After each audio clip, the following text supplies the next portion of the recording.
other speakers thought they had a tough job. I'm the guy standing between you and the bar. So I think I have the toughest job to keeping all of you here, since we have a bar service opening in a few minutes. Anyway, so keep it interesting. Let me start by being provocative. I disagree with everything the speakers before me said all day long. Hopefully that gets everyone's attention. So we'll start with why I disagree with what everybody has uniformly said all day long from the very first speaker. Oh, AI will not replace a pathologist, that kind of stuff. Not true. Not true at all. What AI will do is, an AI might not replace a pathologist, but a pathologist using AI will replace the other pathologist. So that's definitely happening. I mean, the analogy is, you take any army in the world 100 years back, there's a great demand for people with good horse skills and sword skills. New technology, guns, etc. came in. Those guys were not that much in demand. People with other skills were more in demand. That's fact of life in technology adoption around the world over history. So yeah, like I said, I disagree partially with what everybody has been saying so far, but I think you'll also agree with me in the statement that pathologists who uses AI are going to replace pathologists who don't use AI. That's a fact, and we'll have to, in that sense, arm ourselves with tools and technologies and experiences that will help you be relevant in that sense 1 year, 2 years, 5 years, 10 years from now. Okay, with that, we'll start off with why we are conducting what we're conducting here and what we're trying to do. So the other sort of recurring theme that has come about through the day, and we've been doing the polls and those kind of things as well, and some of those questions have been designed with the idea that, okay, let's understand what in your mind do you think are barriers to adoption of digital pathology and those type of things. All of you violently agreed with each other that the future of pathology is digital. Fantastic, so there's that. It's going to enhance efficiency, it's going to be more consistent, there's objectivity, it'll accelerate drug development, it's going to transform preclinical workflows, etc. No disagreement there between any of us. Having said that, we said there's plenty of barriers. Some of the polls that we did, some of the comments that the speakers made, some of the discussions that happened, including the last one, point to this, right? There are huge infrastructure requirements in terms of capital expenditure or what a company or your organization has to put up to become digital pathology relevant. The same thing in terms of lack of access to scanning, integration efforts, high cost procurement delays, etc., etc. All of those are definitely barriers to adoption. So the question is, how do you change the paradigm in terms of helping with this barriers to adoption?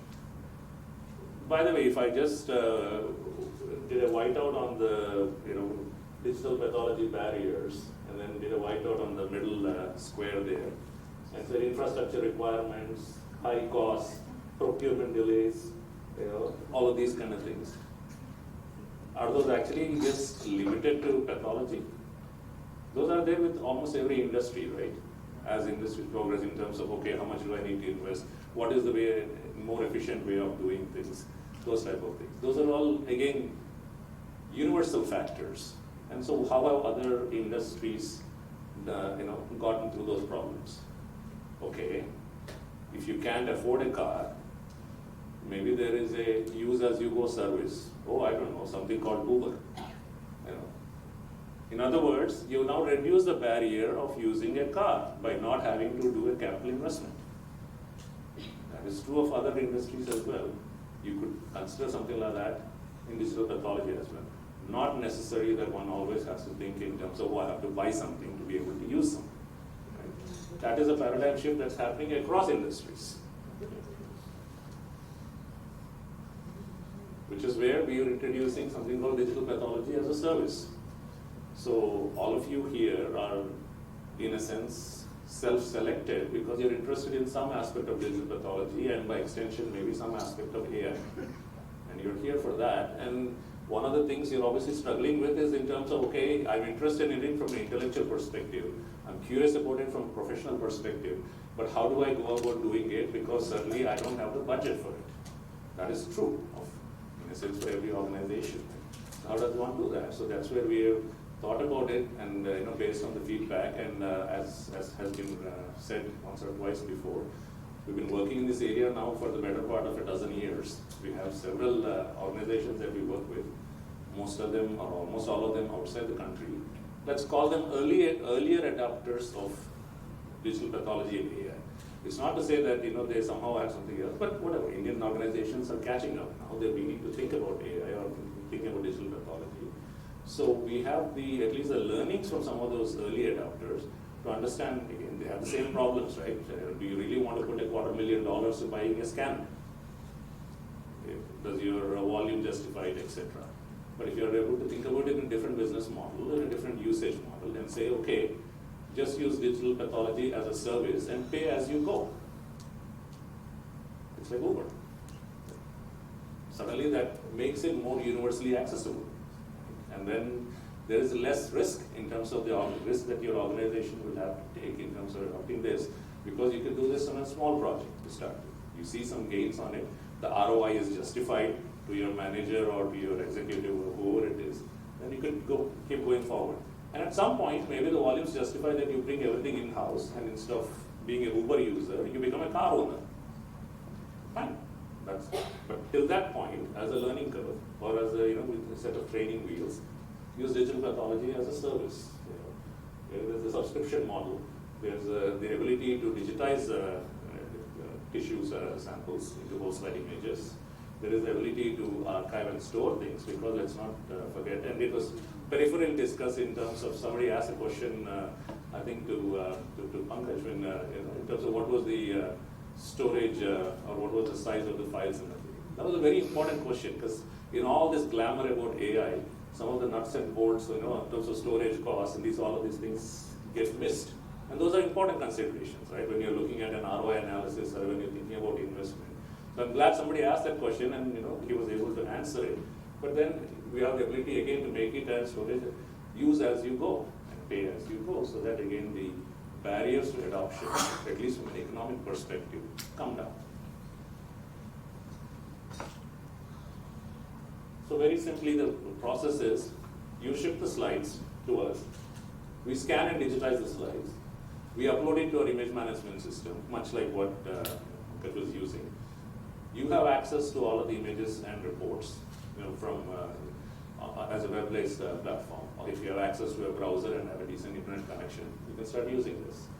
And then you can still be doing manual reporting on this because you don't trust AI. Fair enough, you can do that. As you get to a certain class of problems where you feel like AI will help you, you can start subscribing to those kind of AI models. And it could be anybody's. It doesn't have to be AIRA Matrix, by the way. It could be something that maybe you developed on your own, or it could be some other company, because no one AI company can claim to be able to do everything, anything.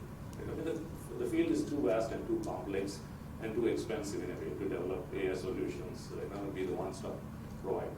So that is the idea behind saying, let's start doing this in a very simple way, so that it makes it easy for all of you to be able to trialing this out, where you don't have to go through famous budget committees and etc. to get this kind of thing going.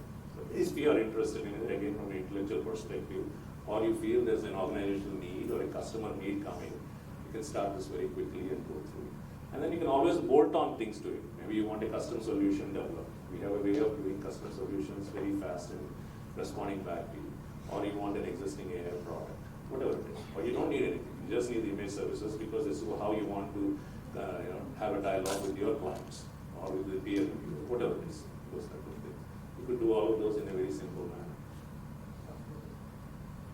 manner. We anticipate the whole thing is probably going to take about 7 to 8 days for you to get going.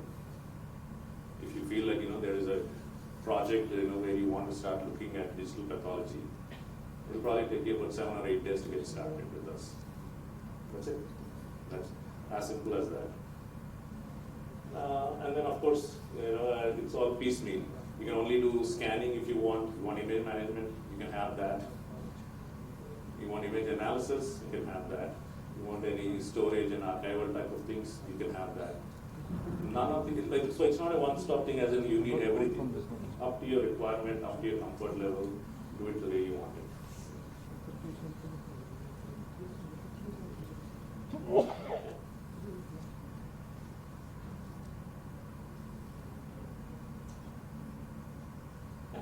So that's pretty much where we are as digital pathology as a service. So this is based on extensive feedback from CROs and in fact even large pharma companies that we work with across the globe. Everyone has the same issue in terms of how much do you want to invest in when you're not sure of the scale kind of thing. So we've done this. We've already are doing this in a formal way in the US and in Europe as well, and we want to provide that now in India and with Indian firms as well, because that is of interest. There are plenty of people that you can talk to, how to reach us. That's pretty much it. I think there's a small video after this.